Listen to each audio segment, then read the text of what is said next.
Assalamualaikum warahmatullahi wabarakatuh. Selamat datang di podcast pendidikan. Kali ini kita akan membahas tentang masalah-masalah pendidikan di dunia kontemporer. Salah satunya adalah penggunaan AI. Di sini saya tidak sendiri, saya sudah bersama dengan co-host. Saya di sini menjadi host bernama Saidatul Sa'diyah. Ya, dan juga saya sudah bersama dengan dua narasumber, dan narasumber 1 dan juga narasumber 2. Silakan memperkenalkan diri, Kang. Perkenalkan, nama saya Cecep Sugiarto. Kang, maaf ini mic-nya dipegang aja. Nah, sip. Perkenalkan, nama saya Cecep Sugiarto sebagai narasumber pertama. Narasumber pertama ya, Kang, ya, Cecep Sugiarto. Ya. Sekarang lagi sibuk apa, Kang?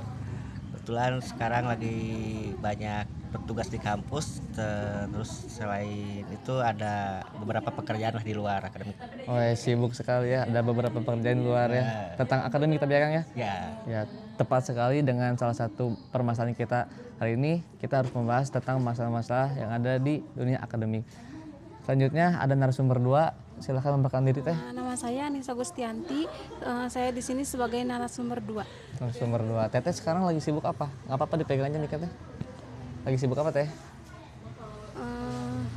Di luar lagi sibuk sama seperti Kang Cecep mungkin? Sama-sama. Sama ya, sibuk di dunia pendidikan Ya, juga. di dunia pendidikan Iya. juga sibuk. Nih, udah ada dua narasumber, Teh Saidah. Kita tanya-tanya aja ya tentang dunia pendidikan. Jadi gini, Kang, sekarang itu di dunia pendidikan tuh sibuk-sibuknya penggunaan AI. tuh. AI yaitu artificial intelligence. Mau itu gurunya ataupun mungkin diajarkan kepada murid-muridnya. Menurut Akang nih, bagaimana penggunaan AI digunakan oleh siswa gitu, Kang? Boleh dipegang mic-nya, Kang? Nah, Kalau menurut saya AI itu memberikan dampak besar untuk pendidikan ataupun pembelajaran.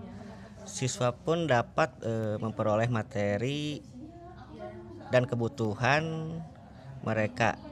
Selain itu, AI juga mampu memahami melalui penjelasan yang lebih sederhana dan interaktif, kira-kira mungkin seperti itu. ya, jadi sangat bermanfaat bagi siswa ya, Kang ya. Jadi AI bisa mengekspor apapun ketika siswanya itu menggunakan AI tersebut ya, Kang ya. Ya tentunya untuk saat ini sangat bermanfaat, namun perlu juga ada batasan-batasan tertentunya, tidak semuanya menggunakan AI. Penggunaan AI ya, nanti akan kita bahas di etika penggunaan AI, Kang. Oke, siap. Kalau menurut Teh Anissa gimana, Teh? Penggunaan AI di kalangan siswa, Teh? Dari perspektif guru, AI membantu efisiensi pekerjaan akademik guru.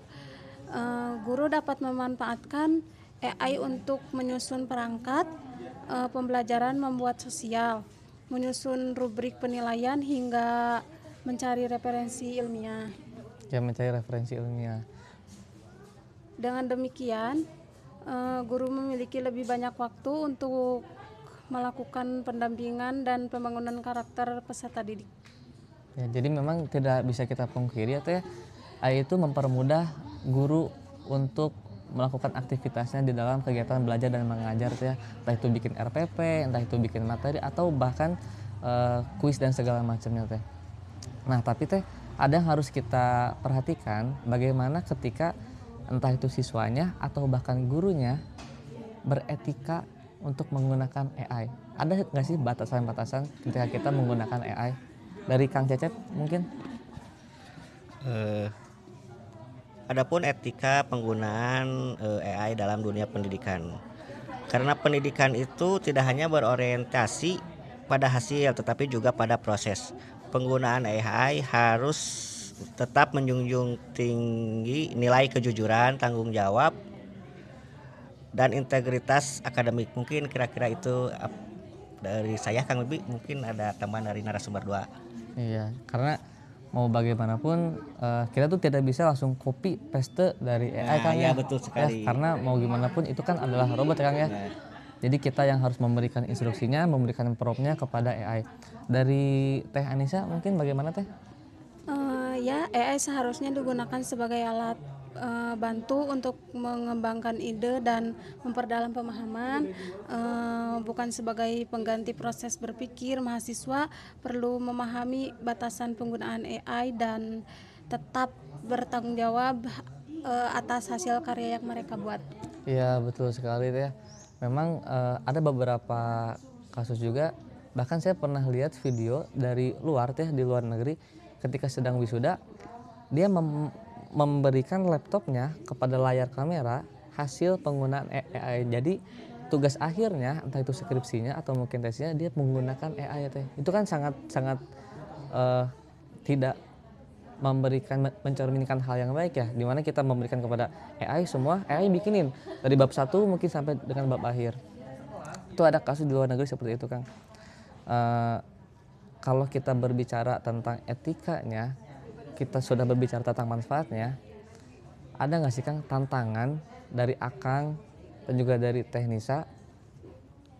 Apakah melihat AI ini sebagai tantangan atau bahkan malah menjadi mempermudah kehidupan kita khususnya di dunia pendidikan? Mungkin tantangan yang pertama itu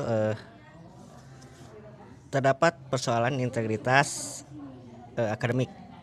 Penggunaan AI untuk menghasilkan tugas tanpa pemahaman yang memadai itu dapat mengarah kepada plagiarisme Betul.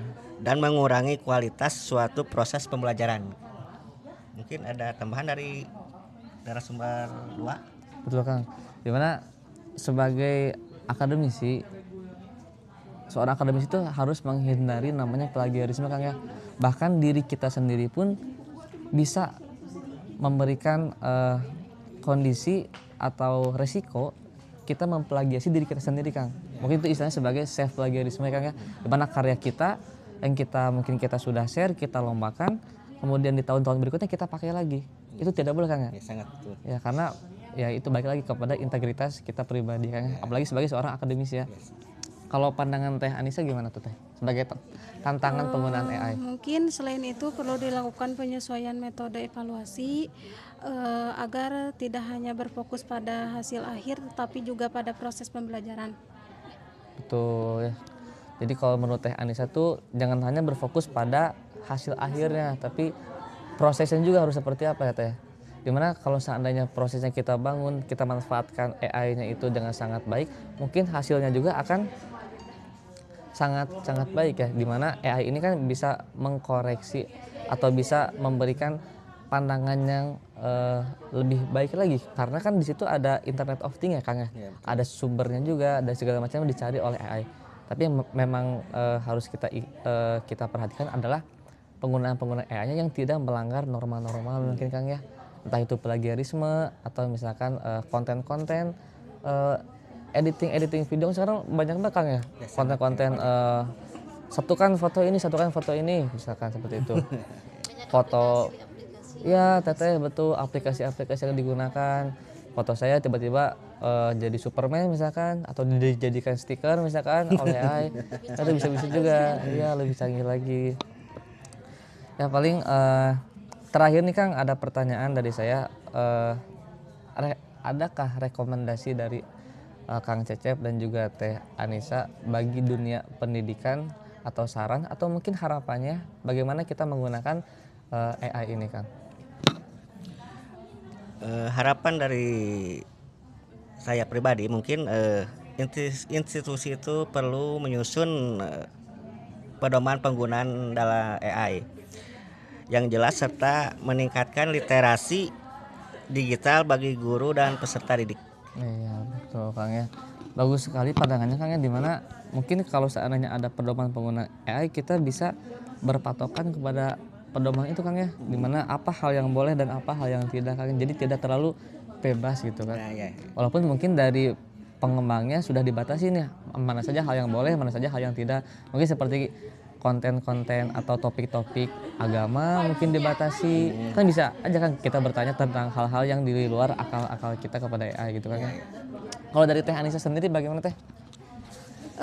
Jadi penggunaan AI untuk menghasilkan esai atau tugas tanpa pemahaman yang memadai dapat mengarah pada plagiarisme dan mengurangi kualitas proses pembelajaran. Iya, padahal plagiarisme teh ya, apalagi kalau misalkan kita di lingkungan pendidikan tuh memang sangat anti tentang hal plagiarisme. Misalnya kita cari sumber pun kita hindari Wikipedia, kita cari jurnal artikel, kita cari sumber-sumber utamanya langsung wawancara misalkan, atau kita cari buku-buku di perpustakaan ya kan ya. Mungkin AI dapat membantu untuk mencarikan sumber-sumber tersebut. Jadi menghindari plagiarisme apalagi di dunia pendidikan gitu kan ya. Saya rasa sudah cukup. Teh Saidah, bisakah kita simpulkan apa yang sudah kita dapatkan dari dua narasumber ini Teh? Silakan Teh. Jadi berdasarkan diskusi hari ini dapat disimpulkan bahwa AI memberikan berbagai manfaat bagi siswa dan guru, terutama dalam meningkatkan efektivitas dan efisien pembelajaran. Namun, penggunaan AI juga menghindarkan tantangan berupa ketergantungan, risiko plagiarisme, dan masalah validasi informasi. Nah, jadi kesimpulannya gitu. Ya, terima kasih Teh Saidah. Kang Cecep juga terima kasih. Teh Anissa juga terima kasih karena sudah meluangkan waktunya. Teh Saidah juga terima kasih. Teman-teman, kita bertemu lagi di podcast-podcast selanjutnya. Saya ucapkan terima kasih. Wabillahi taufiq wal hidayah. Wassalamualaikum warahmatullahi wabarakatuh. Dadah.